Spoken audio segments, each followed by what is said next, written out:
Okay, so we're still doing series and parallel circuit, and we said the amperage going to be the same, voltage will drop, and resistance will add up. So if I want to do an example here,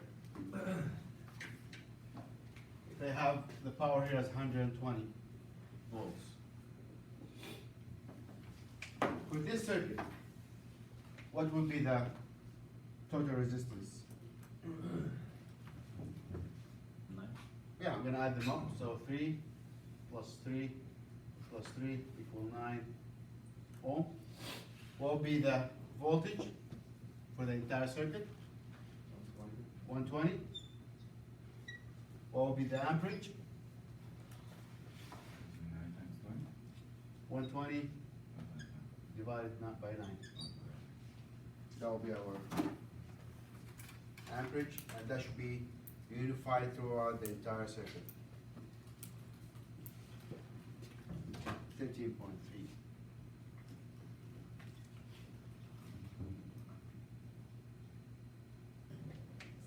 Good?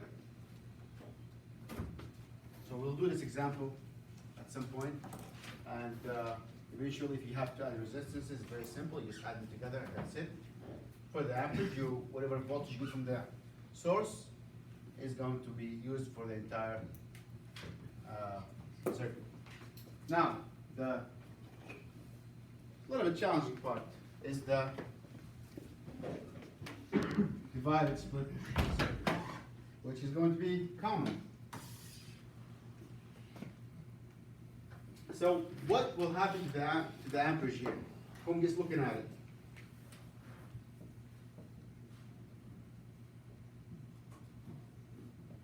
What do you think happens to it? You change, split. It will split, right? It will divide. Whatever I'm going to divide to each one of those paths. So it will split, it will divide. What will happen to the voltage? And before you answer, think when you go to your house receptacles and you stick those leads in every one of those receptacles, what do you get? You're supposed to get the same number, right? So which means the voltage Stay the same. will stay the same, remain the same.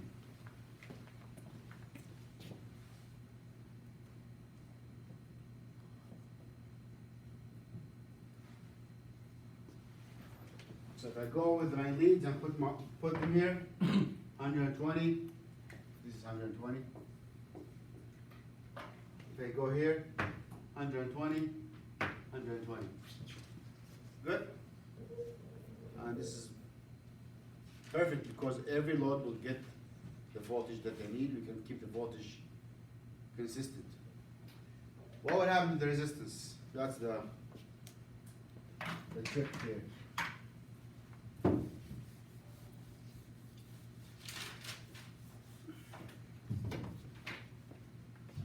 So resistance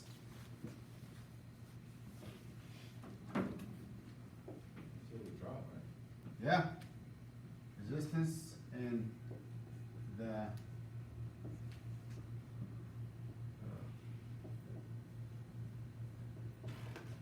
circuit becomes smaller than, if you can remember this phrase, it will save you a lot of pain.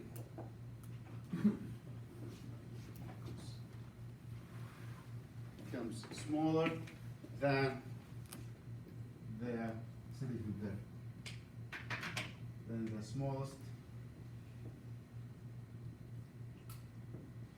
resistance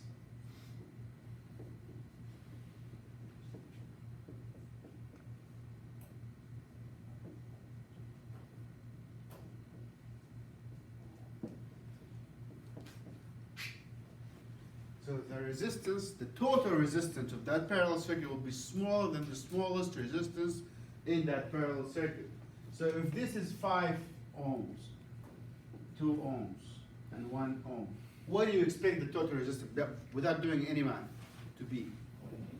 Huh? 0.8. Less than 1. be 0.5, 0.8, 0.9. It's gonna be less than 1, just like magic. Yeah. So it's gonna be smaller than the smallest one in that parallel circuit. So if you get a different number, you have screwed up the math. Okay? So it's gonna divide. And I will show you why would that happen mathematically. It will drop. And is this beneficial for us? Yes. Because you have smaller resistance, which means better for the circuit, better load. So, and that's why in a household where you're gonna have a lot of appliances, if all of them have high resistance, I'm gonna have high amperage, and probably I will need more voltage. It's not going to work efficiently, right? And also, if one of those go out, the other ones will still work. So this is a good way to connect loads. Which is the same way also of piping your house. If you pipe your radiators all in series, the first room will get very hot, second room will get almost something, third room will get nothing. So the idea of the parallel circuit is also in radiator. We'll do the math part. Hopefully, I have those ancient cards. I don't know if they help or don't or hurt, but they have. Did I give you one? They have some of the formulas in it. You can make your own too, whatever helps you.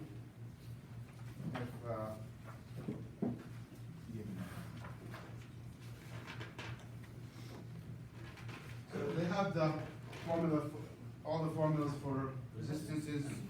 You want?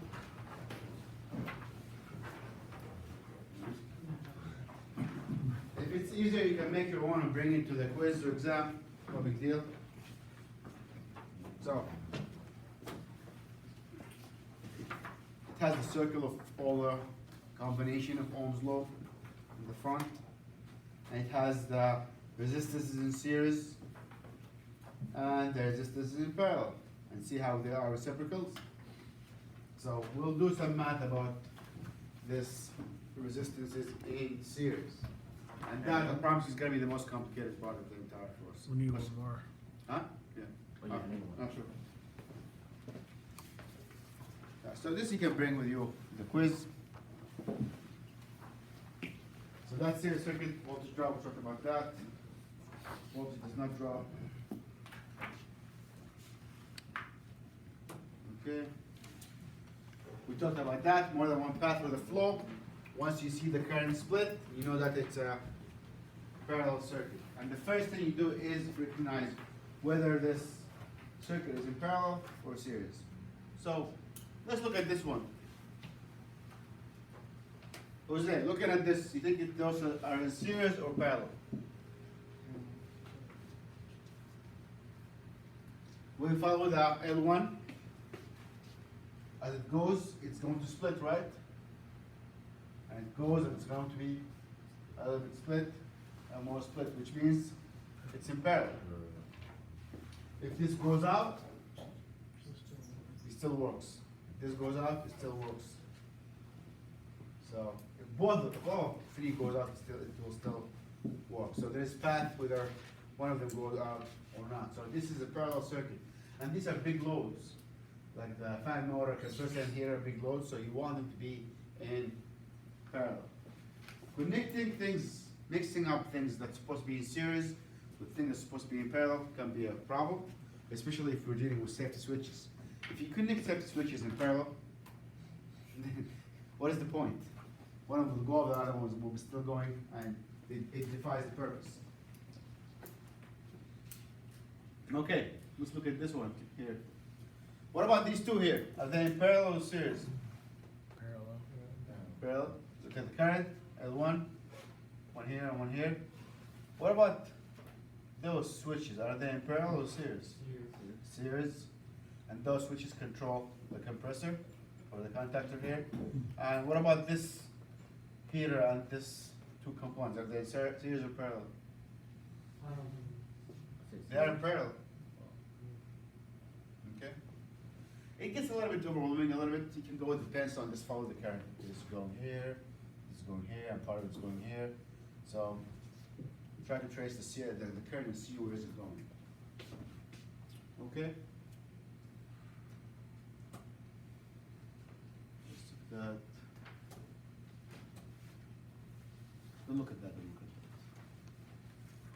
that. So, this is my way of doing the calculation for the parallel circuit. It's over there in the board. I'll keep it on the board in case you get confused. But I'll do an example over there and we can go through it.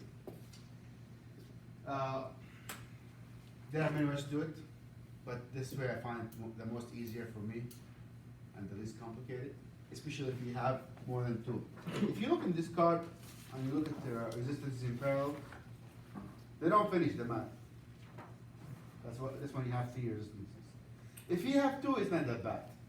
You multiply them, then you divide by the addition. That's doable.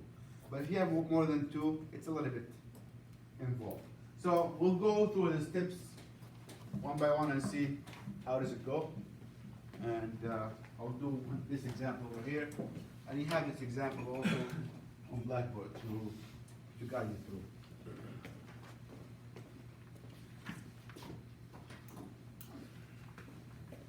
The most common problem with this method is people skip steps. Yeah, sure. So I'll do it over here.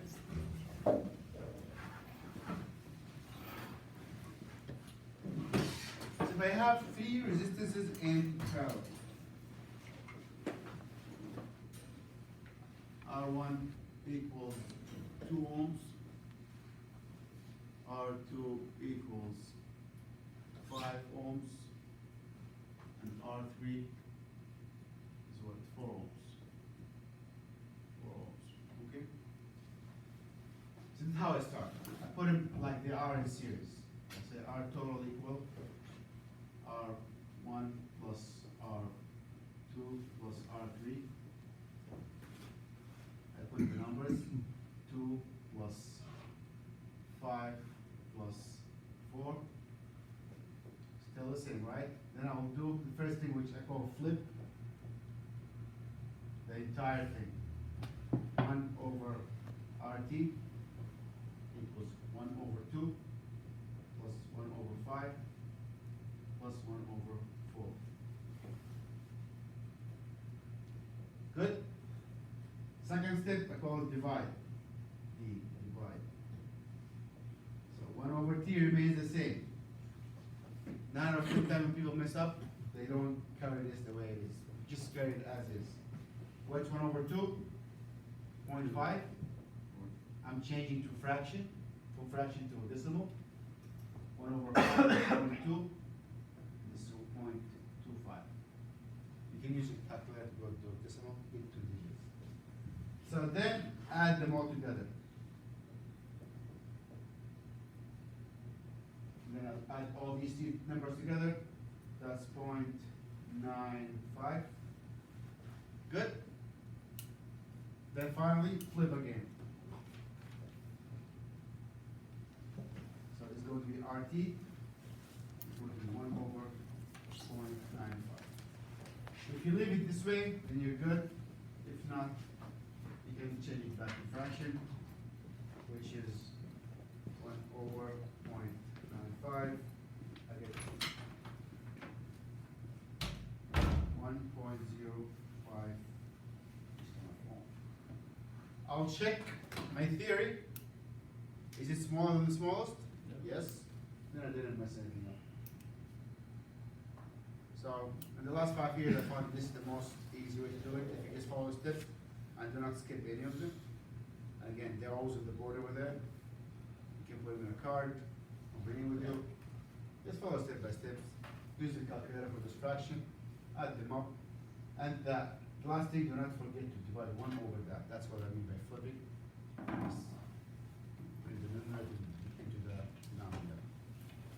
And this is as complicated as it gets.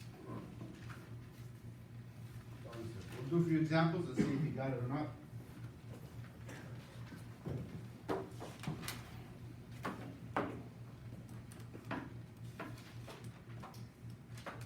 So, again, the example is on the Blackboard, so you can look at it again. We did it.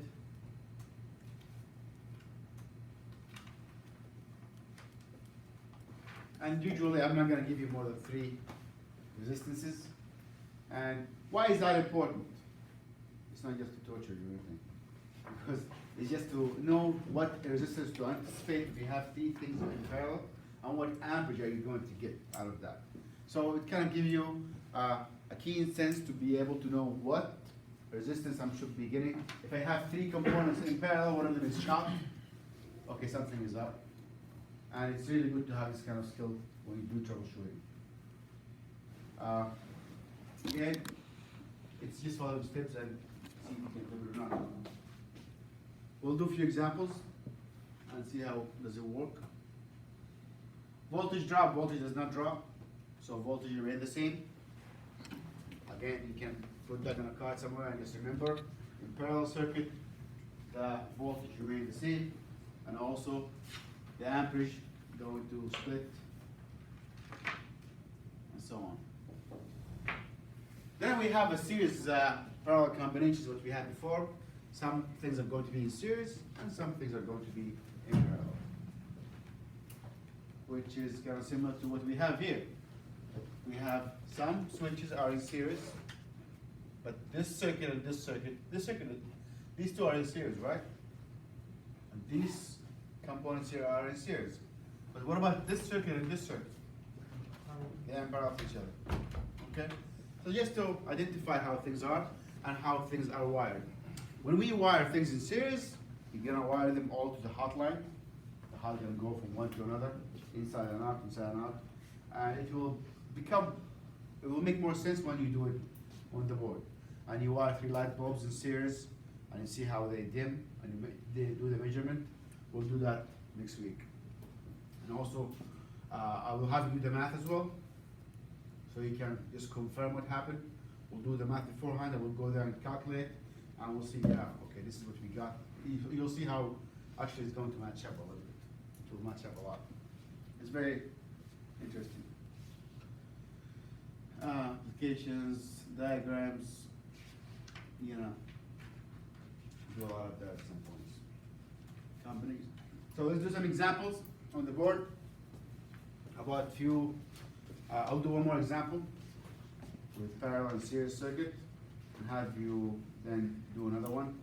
And I put few examples also on blackboards with their solutions so you can practice. Let me show you what they are.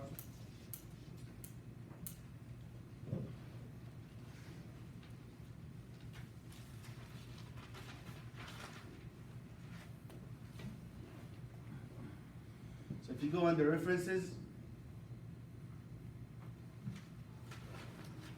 there are some practice problems there.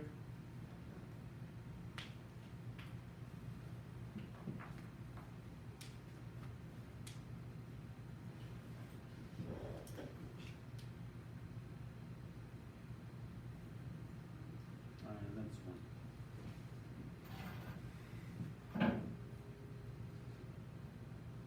So this from last year. So this is one circuit in here.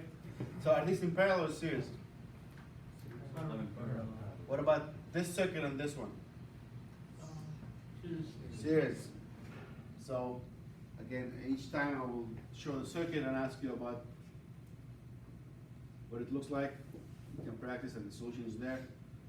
So those are in parallel, right? And this is in parallel. So are those two in parallel with each other? With each other? Yeah, parallel, because the current coming from here is going to go and come back again. So, but this circuit and this resistance are in series, right?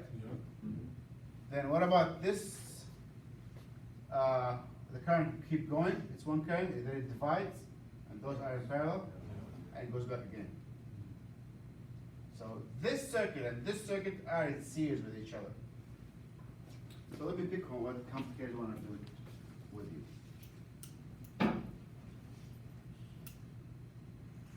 Let's do this one.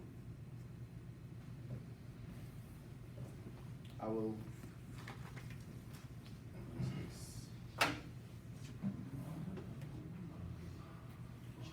I'll do it over there. Over We're done with this?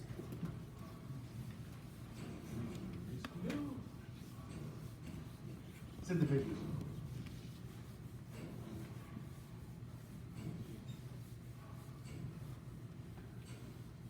You gotta get a new eraser. Huh? You gotta get a new eraser. It's not about the eraser, it's the low odor, funky dry erase. So we can't even have fun smelling the. So the switch. So let's do this one for example.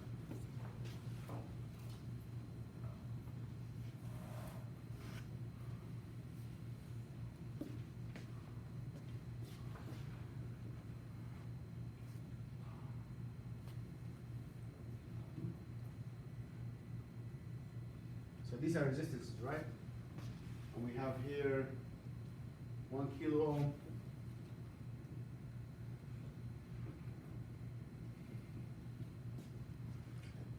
.5.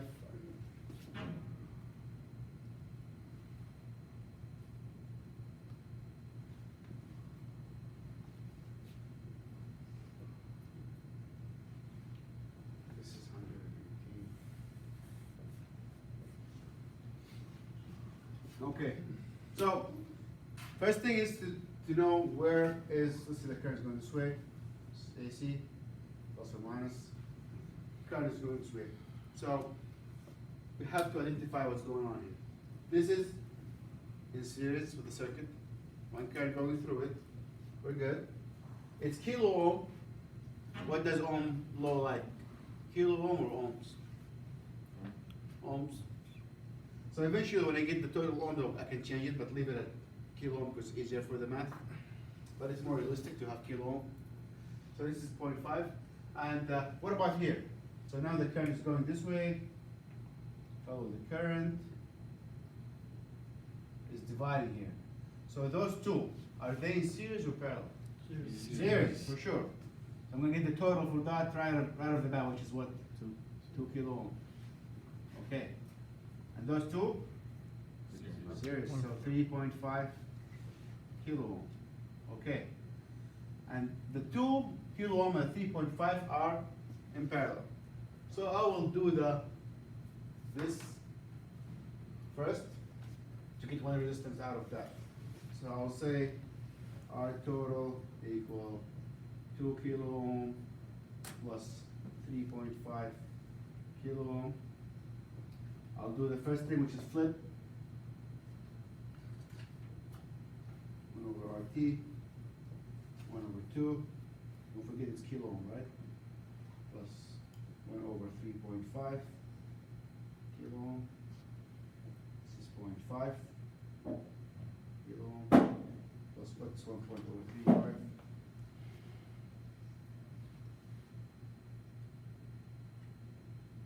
Point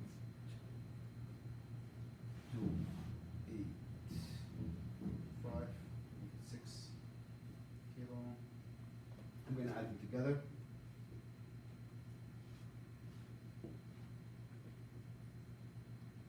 0.786 kilo. This is still the same. So am I done?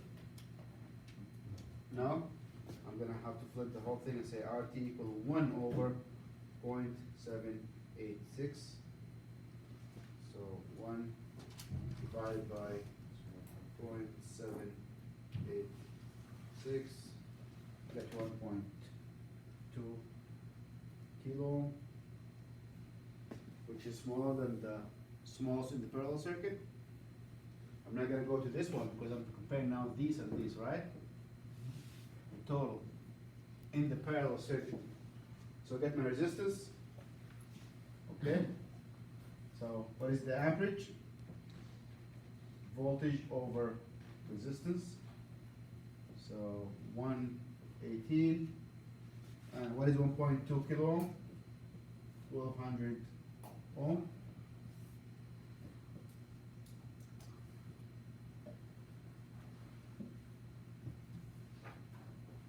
I got 0.098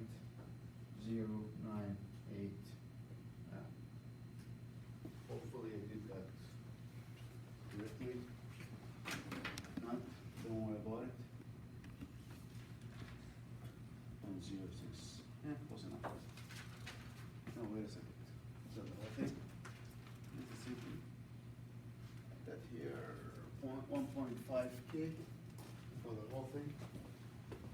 Probably missed the number here.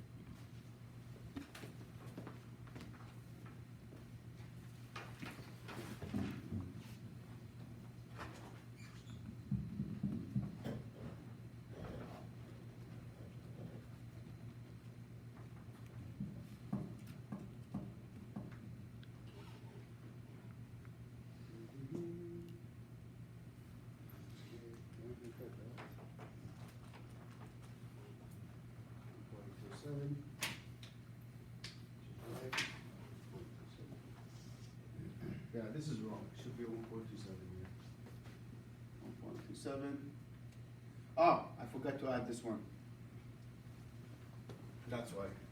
So this is 1.27. So our total, that's for this circuit here. If I want to get the amperage for the entire circuit, I forgot about this, right? And what is our total here?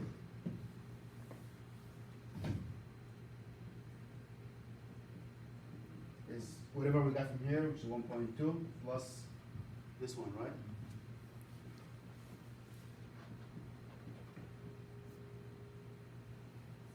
Then voltage, average.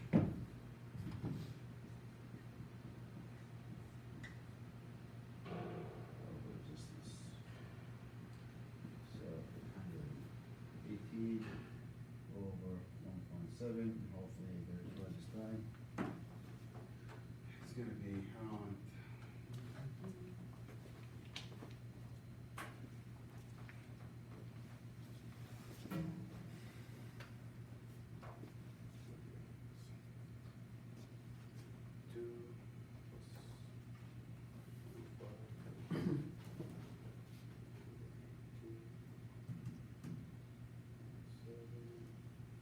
$69.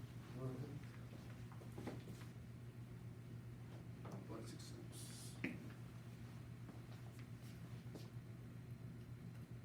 Kilo ohms. Yeah. Got the kilo ohm myself. Fluid.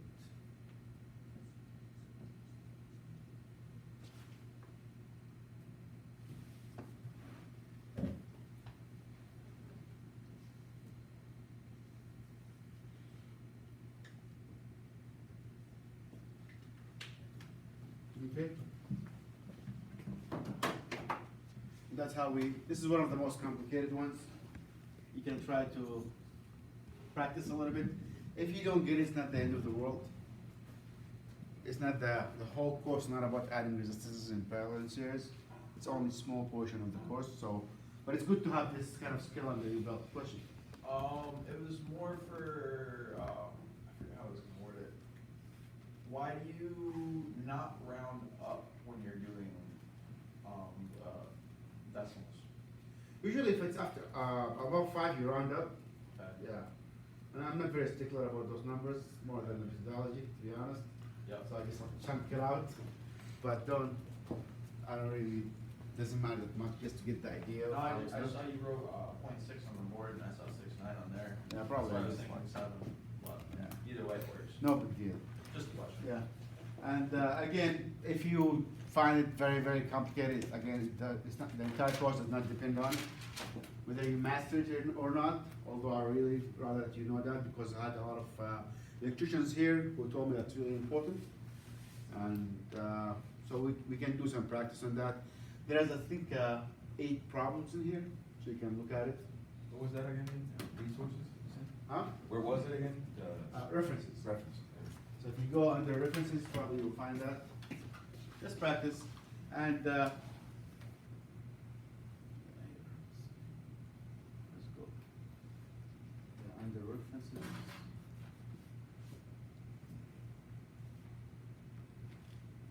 In the second red problem, Yeah. why do we just add the 0.5 instead of putting it through the flip and divide? You mean in here? The 0.5, yeah. Why didn't we add it with those? You know what, doesn't get into. Yeah, good question, because it's not in parallel with those two. This is- Yeah, it's in series. So that's again, Oh, because that's the one, yeah. resistance of that and the Yeah. resistance of this. Yeah, it's different. Also, these two are not in parallel, right? They're in series with each other. So it's good to just first identify what's in series and try to combine things to make them a little bit less complicated. I'll do one more. I'll make up one on which to do it, so just to practice. But again, Where's the extra credit question? huh? The extra credit you said? You'll find discussion Oh, boards here. discussion board, okay. Yeah.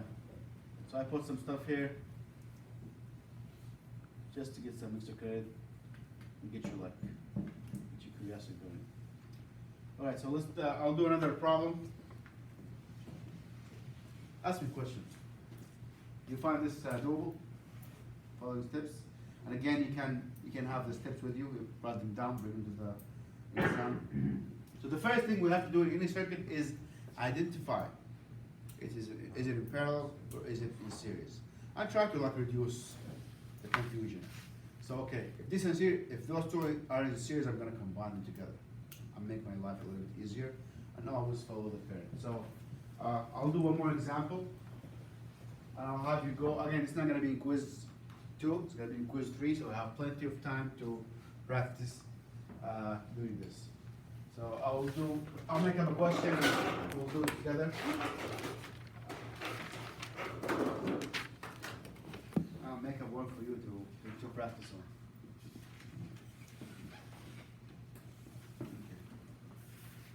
Okay. You can turn off.